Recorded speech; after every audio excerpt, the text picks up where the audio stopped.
کربلا کو سمجھنا ہے تو علم سے سمجھو، جہالتوں سے کربلا سمجھ میں نہیں آتا، کوئی چیز ہی سمجھ میں نہیں آتی جب تک ہمارا یوتھ، جب تک ہمارے لوگ اس جہالتوں سے نکل کے علم کی طرف نہیں جائیں گے نا، کچھ سمجھ میں نہیں آتا۔ آج 1000 چیزیں ہمارے سامنے ہیں۔ آج کے دور کے لیے تو امام علی کی سیئنگ کو اپنے گلے میں تعویذ بنا کے رکھو۔ آج کے دور کی بات میں بہت احتیاط سے پڑھ رہا، نام کچھ نہیں لوں گا، لیکن جملہ میرے غور سے سننا، یہ مولا علی کے جملے۔ مولا علی کہتے ہیں کہ اتنے علم کو حاصل کرو کہ بڑی بڑی حکومت تمہاری محتاج ہو جائے۔ آج کے دور میں اگر تم سروائیو کرنا چاہتے بامبے میں، آج کے دور میں اگر تم بامبے میں زندگی گزارنا چاہتے، میں بامبے اس لیے بول رہا کہ تم بامبے میں مدرس پڑھ رہا، اگر آج کے دور میں تم سروائیو کرنا چاہتے، رہنا چاہتے، ایگزسٹ کر رہنا چاہتے، تو جب تک علم نہیں آئے گا، مولا علی کا جملہ میرا جملہ نہیں، کہ تم اتنے علم کو حاصل کرو کہ حکومت تمہاری محتاج ہو جائے۔ یہ شیعت کی پہچان ہے۔ شیعہ کو امام علی زمین پہ دیکھنا نہیں چاہ رہے، امام علی شیعت کو وہاں دیکھنا چاہ رہے۔ مولا علی سے لڑکے لڑکی دونوں کو بول رہا ہوں، مولا علی سے پوچھا گیا کہ مولا یہ بتائیے، غور سے سنو، مولا علی سے پوچھا گیا کہ مولا یہ بتائیے کہ دنیا میں کتنے قسم کے لوگ ہوتے ہیں، کتنے قسم کے انسان ہوتے ہیں۔ امام علی سے پوچھیں کہ مولا یہ بتائیے کہ کتنے قسم، کتنی کوالٹی ہوتی ہے انسان کی، تو امام علی نے کہا 3 قسم ہوتی ہیں انسانوں کی۔ غور سے سنو، عجیب جملہ بولے مولا۔ راوی پوچھ رہا کہ مولا کتنے قسم کے انسان ہیں زمین کے اوپر؟ کہا 3 قسم۔ پوچھا کون؟ کہا ایک عالم ہے جو علم کو دیتا ہے، ایک طالب علم ہے جو علم کو لیتا ہے، اور ایک کیڑے مکوڑوں کی طرح زندگی گزارتا ہے زمین کے اوپر۔ پلٹ کے کہا میرا شیعہ جو ہوگا، یا وہ عالم ہوگا جو علم کو دے گا، میرا شیعہ وہ ہوگا جو طالب علم ہوگا جو علم کو لے گا، میرا شیعہ کیڑے مکوڑوں کی طرح زندگی نہیں گزارے گا۔ کیوں؟ وائی؟ بیکاز امام علی چاہتے کہ تم یہاں رہو۔ میں یوتھ کو بول رہا ہمیشہ یہ ٹارگٹ رکھو کہ میں کمپنی کا CEO بنوں، میں کمپنی کا پریسیڈنٹ بنوں، تو تم کام کر سکو گے، کام کر سکو۔ دوستو، وہی انسان زندہ رہتا جو کام کرتا دنیا میں بھی۔ آپ انصاف سے بولو، آپ خالی گھر میں بیٹھے رہے، کوئی عزت ہے آپ کی؟ کوئی کام نہیں کرو گے، کچھ ارن نہیں کرو گے، کوئی عزت ملے گی؟ کیوں؟ کام کرو گے تو عزت ملے گی۔ اسی طرح جیسے دنیا کے کام کرو گے تو عزت ملے گی نا، امام کے لیے کام کرو گے تو عزت ملے گی، امام کے لیے بھی کام کرو گے تو عزت ملے گی۔ ان ساری چیزوں کے لیے علم کو حاصل کرو۔ میں علم پہ پوری تقریر نہیں کر رہا، میں خالی آپ کو بتا رہا کہ جب علم آ جائے گا نا، میں یوتھ کو بتا کہ اسکول جانا، یہ ایگزامیشن کا زمانہ ہے، پڑھو، 90 80 90% لاؤ۔ اب میں آپ کو اپنا ایک واقعہ سناتا ہوں، علم سے کیا ملتا، پلیز غور سے سننا۔ 10 سال پہلے امریکہ میں ہیوسٹن ایک جگہ ہے، ٹیکسس، بہت بڑی جگہ ہے۔ ہیوسٹن ٹیکسس سے 200 میل کے فاصلے پہ ایک چھوٹا شہر ہے جس کا نام ہے سینٹ اینٹونیو۔ وہاں مجلس پڑھنے گیا، مجلس پڑھ کے واپس آ رہا تھا، 2 گھنٹے کی ڈرائیو تھی۔ میرے ساتھ ایک پروفیسر تھے جو گاڑی چلا رہے تھے، میں بیٹھا ہوا تھا، ہم لوگ آ رہے تھے۔ وہاں پہ انہوں نے، غور سے سنا، عجیب انٹرسٹنگ واقعہ ہے، علم کی بات آئی تو مجھے یاد آیا۔ اس نے پوچھا، وہ اپنی زندگی کا، اپنے ایک دوست کا واقعہ سنا رہا تھا مجھے۔ کہا مولانا آپ دیکھو کتنا علم کی وجہ سے کتنا فرق پڑتا اور شیعت کیسے پھیلتی۔ تو میں نے کہا کیا ہوا؟ تو کہا یہاں پہ ایک ناسا، دنیا میں پوری دنیا کا جو سب سے بڑا ریسرچ سینٹر ہے امریکہ کا، وہ ہے ناسا، جہاں سے چاند پہ وہ راکٹ گیا تھا، جہاں پہ مارس، جوپیٹر، مارس، آسمانوں میں جو راکٹ جا رہے وہ وہیں سے جا رہے۔ یہ فلوریڈا ایک شہر ہے امریکہ کا، وہاں پہ میں گیا ہوں، میں نے دیکھا ہے، وہ پیڈ دیکھا ہے جس جگہ سے اپولو 11 آسمانوں میں گیا، میں نے وہ جگہ دیکھی، وہ پیڈ دیکھا۔ اب سنو، وہ کہتا ہے کہ مولانا میرا ایک دوست، شیعہ دوست، اور اس کے ساتھ اس کے جو کولیگز تھے، پڑھنے ساتھ کام کرنے والی ایک یہودی لڑکی تھی، یہودی، وہ دونوں ایک ہی جگہ کام کرتے تھے. وہ ایک الگ سینٹر میں ریسرچ کری تھی, ایک الگ سینٹر.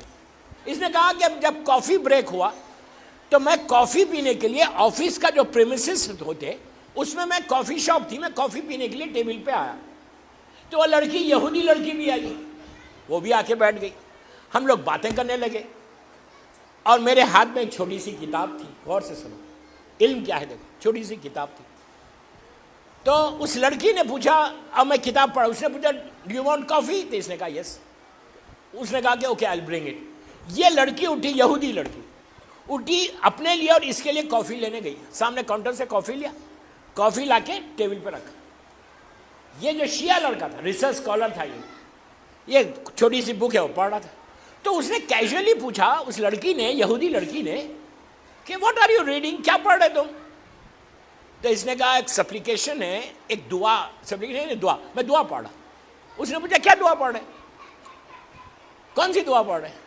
تو وہ چوتھے امام کی دعا پڑھ رہا تھا, صحیفہ سجادیہ والی ایک دعا. آپ دیکھو دعا کے جملے کیا ہے.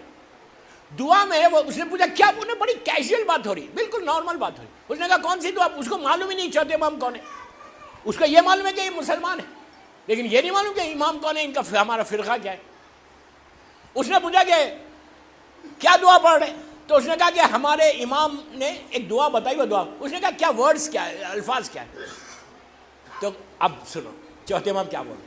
اس نے, اس شیعہ لڑکے نے کہا کہ میرا امام اللہ سے جب پرے کرتے, اللہ سے جب دعا مانگتے تو وہ ایسے الفاظ استعمال کر رہے. پوچھا کیا ورڈز استعمال کیا, تو انہوں نے کہا کہ اس وقت میں یہ دعا پڑھا, میرا امام کہہ رہا کہ اے اندھیروں کے وزن کو جاننے والے میری دعا پوری کر دے. ارے یار, اے اندھیروں کے وزن کو جاننے والے, تو میری آواز کو سن لے, میری دعا قبول. بس یہ کہا اندھیروں کا وزن. آپ کو معلوم ہے اندھیرے کا بھی وزن ہے, لائٹ کا بھی وزن ہے, اندھیرے کا بھی وزن ہے. یہ وہی بتا سکتا جو اس علم سے واقف ہے. انہوں نے کہا کہ اندھیروں کے وزن کو جاننے والے تو میری دعا کو قبول کرے. وہ لڑکی کافی پیتے پیتے رکھ دی نیچے, رکھ کے کہا کین یو ریپیٹ اگین, ایک دفعہ پھر بولو, کیا بولا تم نے؟ اس نے کہا کہ اے اندھیروں کے وزن کو جاننے والے تو میری دعا کو قبول کر لے. تو کہا یہ کس نے کہا؟ کہا جو پروفٹ ہے ہمارے رسول, ان کے چوتھے نائب نے کہا. کہا کب کہا؟ کہا 1400 سال پہلے کہا, 1400 ایئرس پہلے. اس نے کافی آفی رکھ کے کہا 1400 سال پہلے یہ جملے بولے؟ تو اس نے کہا ہاں 1400 سال پہلے. اس نے کہا آج ہمارا 5 یا 6 سال سے ریسرچ اسی پہ ہے کہ جب ہم راکٹ روشنی میں اوپر بھیجتے ہیں دن کے اجالے میں, تو آسمان پہ جو راکٹ جاتا ہے وہ ایک ایک منٹ, ایک ایک سیکنڈ کیلکولیٹر, جتنا ہم کیلکولیشن ہوتا اس پہ پورا اترتا. لیکن جب رات کے اندھیرے میں ہم بھیجتے ہیں تو ہمارا کیلکولیشن اوپر نیچے ہو رہا. ہم ریسرچ صرف یہ کر رہے کہ دن میں تو صحیح جا رہا, رات میں کیوں رک رک کے جا رہا. تو اب پتا چلا کہ وزن رات کے اندھیرے میں بھی ہے.